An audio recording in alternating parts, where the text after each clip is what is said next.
अस्सलाम वालेकुम। Welcome to uro talks with doctor Haris. मेरा नाम डॉक्टर मोहम्मद सदीक हारिस है और मैं कंसल्टेंट यूरोलॉजिस्ट हूँ। Now days I am working as a senior registrar urology in Sheikh Zayed hospital Rahim Yar Khan. आज का जो हमारा टॉपिक है वो है ESWL। ESWL का मतलब है extra corporeal shock wave lithotripsy. मतलब ये वो ट्रीटमेंट ऑप्शन है जिसमें हम शुआएँ लगाकर मरीज़ को पथरी से निजात दिलाते हैं।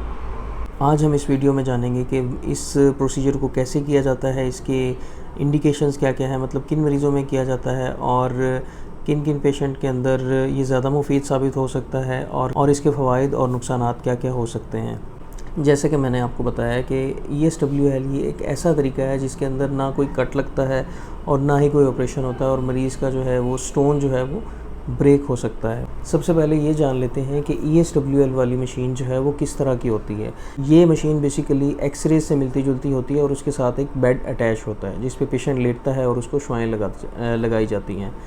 सबसे पहले जब भी एक पेशेंट जाता है ESWL के लिए या शुआएँ लगवाने के लिए तो उसको IV लाइन लगाई जाती है, उसको फ्लूइड लगाया जाता है, मतलब ड्रिप लगाई जाती है और ये मेक श्योर किया जाता है कि मरीज़ ने 2 से 3 घंटे तक कुछ ना खाया हुआ हो, मतलब उसका पेट खाली होना चाहिए और कोई हल्का सा पेन किलर भी उसे लाजमी लगाया जाता है क्योंकि इस प्रोसीजर के अंदर थोड़ा बहुत पेन होना एक आम सी बात है। उसके बाद मरीज़ को प्रॉपरली लिटाया जाता है टेबल के ऊपर। जब पेशेंट टेबल के ऊपर लेट जाता है तो एक्सरेज़ की मदद से, लाइव एक्सरेज़ की मदद से उस पेशेंट का स्टोन्स जो है वो स्टोन को फोकस किया जाता है, देखा जाता है और जो शुआएँ हैं उनका फोकस प्रॉपरली उस स्टोन के ऊपर किया जाता है ताकि जो हम शुआएँ देंगे वो सारी की सारी शुआएँ सिर्फ उसी स्टोन को ब्रेक करने में यूज़ हों।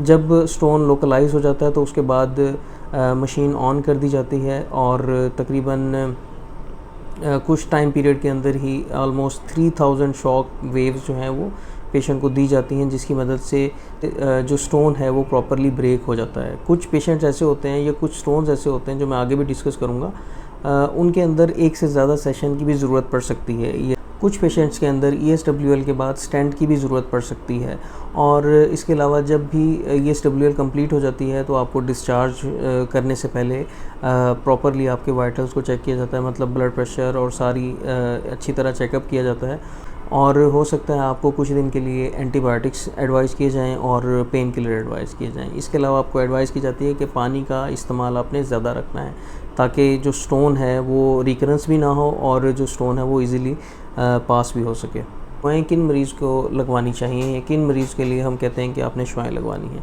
ऐसे मरीज़ जिनका स्टोन लेस दैन 2 सेंटीमीटर है और एक ख़ास पोजीशन और एक ख़ास लोकेशन के ऊपर मौजूद है या गुर्दे की नाली के अपर 1/3 के अंदर अगर कोई स्टोन है तो उसके अंदर हम ESWL या शुआएँ एडवाइस करते हैं। लेकिन इस साइज़ को हमने ख़ुसूसी तौर पे अहमियत रख देनी होती है जो कि 2 सेंटीमीटर है।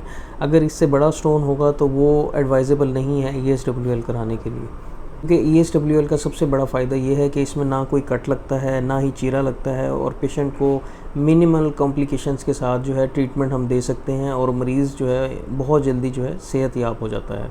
ESWL की कुछ लिमिटेशंस हैं, मतलब हम हर मरीज़ के अंदर ESWL एडवाइस नहीं कर सकते।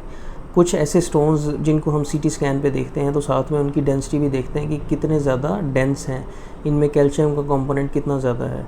तो कुछ स्टोन्स ऐसे हैं जैसे कैल्शियम मोनोहाइड्रेट है और इसके अलावा जो ब्रूशाइट और सिस्टीन, ये स्टोन्स ऐसे हैं जिनके ऊपर ESWL से स्टोन नहीं टूटता, तो इन पेशेंट्स के अंदर हम ESWL एडवाइस नहीं करते। इसके अलावा जो पेशेंट्स बहुत ज़्यादा हेल्दी होते हैं, ओबीज़ होते हैं, उनके अंदर भी ये कोई बहुत कारआमद साबित नहीं होती। इसके अलावा कुछ ऐसी कंडीशंस होती हैं जिसमें ESWL जो वो हमारे लिए पॉसिबल नहीं होता। जिनमें सबसे ज़्यादा कॉमन जो है वो प्रेगनेंसी है। प्रेगनेंसी के अंदर हम ESWL नहीं करा सकते और कोई ऐसे पेशेंट जिनके अंदर स्पाइन का कोई प्रॉब्लम है, जो प्रॉपरली लेट नहीं सकते और जिस तरह और उनका जो है बेसिकली जिस्म का कांटेक्ट अच्छी तरह ESWL की मशीन के साथ नहीं हो सकता, तो वो भी इफ़ेक्टिवली स्टोन को ब्रेक नहीं कर सकते। इसके अलावा अगर कोई शरियानों का मसला है, मरीज़ को कोई शरियानें बड़ी हुई भी हैं जिस्म के अंदर की गुर्दे के आसपास कोई, तो उस सूरत के अंदर भी हम ESWL नहीं करवा सकते। और ऐसे मरीज़ जिनके अंदर ब्लीडिंग टेंडेंसी ज़्यादा है, जिनके ब्लड के टेस्ट नॉर्मल नहीं आ सकते, उनके अंदर भी हम ESWL नहीं करा सकते। अब ESWL की कॉम्प्लिकेशंस क्या क्या हो सकती हैं? थोड़ा बहुत पेन होना नॉर्मल सी चीज़ है, और इसके अलावा पेशेंट को कुछ दिन तक 2 से 3 दिन तक थोड़ा थोड़ा पेशाब में खून के ज़र्रात भी आ सकते हैं, खून ब्लीडिंग भी हो सकती है, खून के क्लॉट्स भी आ सकते हैं। इवन पेशेंट जो है वो स्टोन भी पास कर सकता है। स्टोन जो है वो गुर्दे की नाली में भी फंस सकता है, जिसकी वजह से शदीद दर्द का सामना करना पड़ सकता है। इसके अलावा थोड़ा बहुत ब्रूजेस बन सकते हैं जिस एरिया में हमने शुआएँ लगाई हैं, मतलब जिसको नील पड़ना कहते हैं। ये ज़्यादातर मिनिमल कॉम्प्लिकेशंस हैं जो कि सामने पेशेंट्स के अंदर। इसके अलावा सेप्टिसीमिया मतलब बुखार और इन्फेक्शन का फैल जाना भी ये देखने में आया है। ज़्यादातर जो कॉम्प्लिकेशंस हैं वो मामूली सी होती हैं और मरीज़ इजीली उनको बेयर कर सकता है। और ESWL एक बहुत ही मुफीद तरीका इलाज है, लेकिन उसमें हमें ये देखना पड़ता है कि स्टोन का साइज़ कितना है, स्टोन की कॉम्पोजिशन क्या है, और वो किस जगह पे प्रेजेंट है, किस जगह पे मौजूद है। तो ये सारी चीज़ें जो हैं इसकी क्लियरेंस को और एफिकेसी को बहुत ज़्यादा मुतासिर करती हैं। इसके अलावा ये कि मशीन जो हम यूज़ कर रहे हैं उसकी क्वालिटी कैसी है, और जो पर्सन ESWL कर रहा है वो वेल ट्रेंड हो। इसके अलावा पेशेंट की पोजीशनिंग का बहुत अच्छा इंपॉर्टेंट रोल है इसके अंदर, और ये भी कि पेशेंट जो है वो इजीली रिलैक्स होकर लेटा रहे, और अगर वो मोबाइल होगा पेशेंट मतलब हिलता रहेगा तो इसकी एफिकेसी जो है वो कम होने के चांसेस होते हैं। ये आज की वीडियो है जिसमें हमने ESWL के बारे में जाना। मैं उम्मीद करता हूँ कि आपने इससे काफ़ी कुछ लर्न किया होगा। अपना बहुत ख्याल रखिएगा, दुआओं में याद रखिएगा। अल्लाह हाफ़िज़।